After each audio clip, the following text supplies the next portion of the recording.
Hello दोस्तों, कैसे हैं आप। आशा करता हूँ अच्छे होंगे। दोस्तों, आज हम लेकर आए हिंदू लास्ट सेमेस्टर का पेपर जो 2022 और 23 का है। तो दोस्तों, हम इस पेपर के क्वेश्चन को देखेंगे और उसको अच्छे से एक्सप्लेन करेंगे। तो इस वीडियो को अंत तक ज़रूर देखिएगा, आपके लिए बहुत इम्पॉर्टेंट है। ये दोस्तों स्टार्ट करते हैं। नंबर 1 पे क्वेश्चन है, सपिंड नातेदारी क्या होती है। हिंदू विवाह अधिनियम की धारा 3 में दर्शाया गया है, किसी व्यक्ति के प्रति सापिंड नातेदारी उसकी माता के 3 पीढ़ी तक और पिता के 5 पीढ़ी तक होती है। मतलब यहाँ पर यह दर्शाया जाता है जो सापिंड नातेदारी में आते हैं विवाह नहीं होता, तो उसके माता के 3 पीढ़ी तक और पिता के 5 पीढ़ी के बीच में शादियाँ नहीं हो सकती। ये हमारी सापिंड नातेदारी। सेकंड क्वेश्चन है, दाम्पत्य अधिकारों का प्रतिस्थापन। दोस्तों, दाम्पत्य अधिकारों का प्रतिस्थापन ये होता है जैसे कोई पति पत्नी है, किसी कारणवश एक दूसरे से अलग रहने लगे, ठीक है, जहाँ पर पति और पत्नी बिना युक्त कारण के एक दूसरे के साथ रहना त्याग देते हैं, वहाँ पर कोई व्यक्ति न्यायालय में याचिका दायर कर देता है और वहाँ पर न्यायालय उस याचिका के तथ्यों पर विश्वास करेगा। तो उसके बाद न्यायालय याचिका की प्रार्थना के अनुसार दाम्पत्य अधिकारों का पुनर्स्थापन कर देगा। नंबर 3 क्वेश्चन है, हिंदू विधि की शाखाएं। हिंदू विधि की शाखाएं क्या हैं। मोस्टली तो 2 चीज़ें होती हैं जो स्कूल ऑफ हिंदूज़ हैं, एक मिताक्षरा है और एक दया भागा है। मिताक्षरा की शाखाएं हैं वो पश्चिम बंगाल और असम को छोड़कर सभी प्रदेशों में लागू हैं, और जो दया भागा है वो पश्चिम बंगाल असम के प्रदेशों में प्रचलित हैं। ये हमारी हिंदू विधि की शाखाएँ हैं जो दो होती हैं, मिताक्षरा और दया भागा।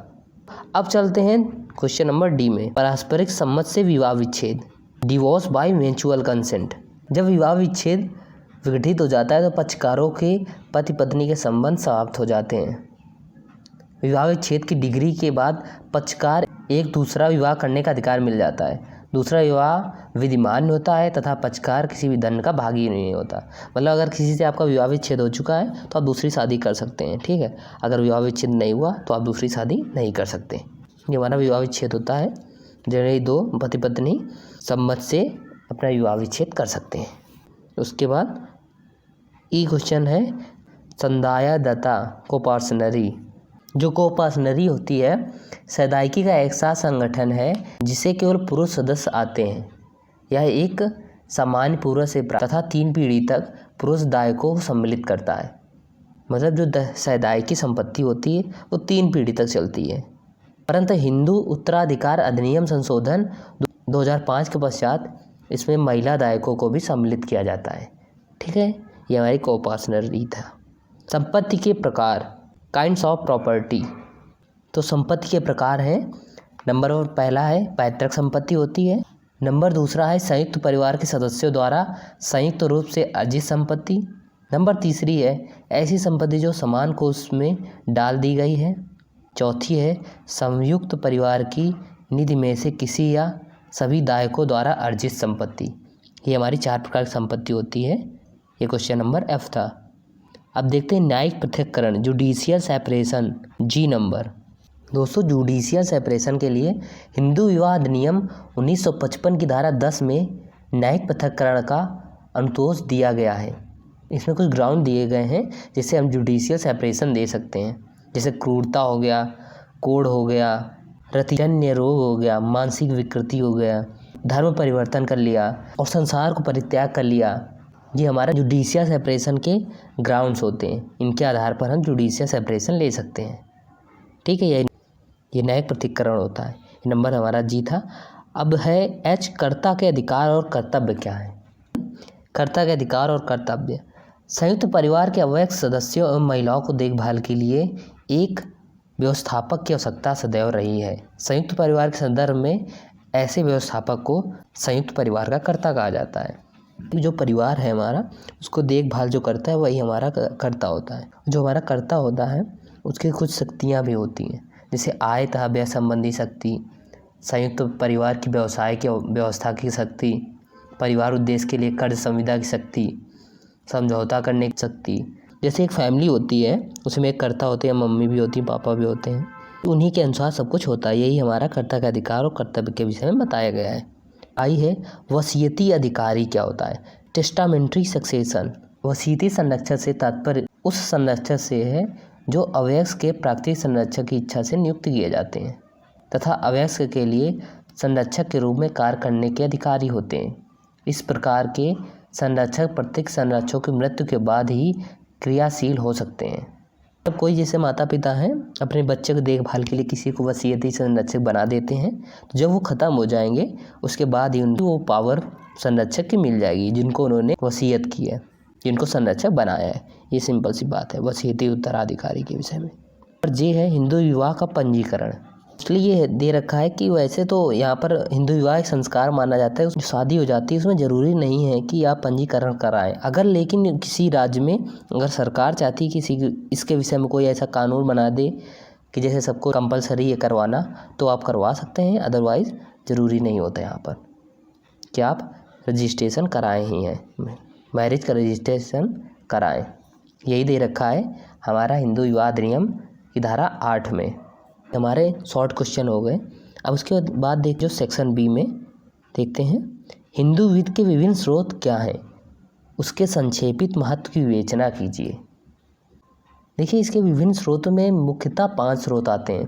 पहला श्रुति, फिर स्मृति, निबंध, भाष्य और प्रथाएं प्राचीन स्रोत हैं।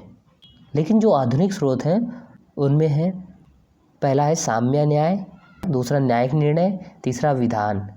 ये हमारी आधुनिक स्रोत हैं। एक विषय में बताया गया है हिंदू विधि के विभिन्न स्रोत हैं, जैसे 5 स्रोत मैंने बताए। और उसके जो आधुनिक स्रोत हैं साम्यता, न्यायिक निर्णय, विधायन, ये हमारे आधुनिक स्रोत हैं जिनके हिसाब से हमारा हिंदू लॉ गवर्न होता है। अब आता है हमारा तीसरा क्वेश्चन, एक वैध हिंदू विवाह के लिए क्या शर्तें हैं? हिंदू विवाह के तहत शून्य और शून्यकर्णी विवाह में क्या अंतर है? दोस्तों एक हिंदू विवाह की आवश्यक शर्तें हिंदू विवाह अधिनियम 1955 में कुछ शर्तें दे रखी हैं। हिंदू विवाह अधिनियम की धारा 5 में दे रखी हैं। पहला है एक पत्नी विवाह, जो पति और पत्नी है उनका दूसरा विवाह नहीं होना चाहिए, मतलब सिंगल होने चाहिए, ठीक है। दूसरा है पक्षकारों की सहमति, जो दोनों पक्षकार हैं उनकी सहमति होनी चाहिए उस विवाह को करने के लिए, जो कोई जोर जबरदस्ती नहीं होनी चाहिए। विवाह की आयु लड़के के लिए 21 वर्ष रखी गई है और लड़की के लिए 18 वर्ष रखी गई है। प्रतिबंधित डिग्री के ऊपर विवाह होना चाहिए, जो हमने अभी बताया सापिंड नातेदारी नहीं होनी चाहिए। ये हमारे ग्राउंड दे रखे हैं, तभी एक वैध विवाह होता है। और शून्य और शून्यकर्णी विवाह में अंतर देखते हैं। शून्य विवाह को विवाह की श्रेणी में नहीं रखा जा सकता क्योंकि यह आरंभ से ही शून्य और प्रभावहीन होता है, जबकि शून्यकर्णी विवाह तब तक वैध समझा जाता है जब तक पीड़ित पक्ष को याचिका पर आकृत नहीं घोषित कर देता।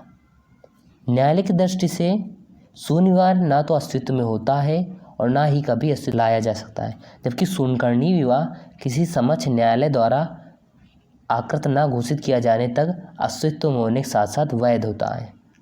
विवाह में विवाह कोई पक्षकार धारा 11 के अंतर्गत विवाह को शून्य घोषित कराने के लिए याचिका प्रस्तुत कर सकता है कि शून्यकर्णी विवाह में केवल पीड़ित पक्षकार ही धारा 12 के अंतर्गत विवाह को अकृत घोषित कराने के लिए प्रार्थना पत्र दे सकता है।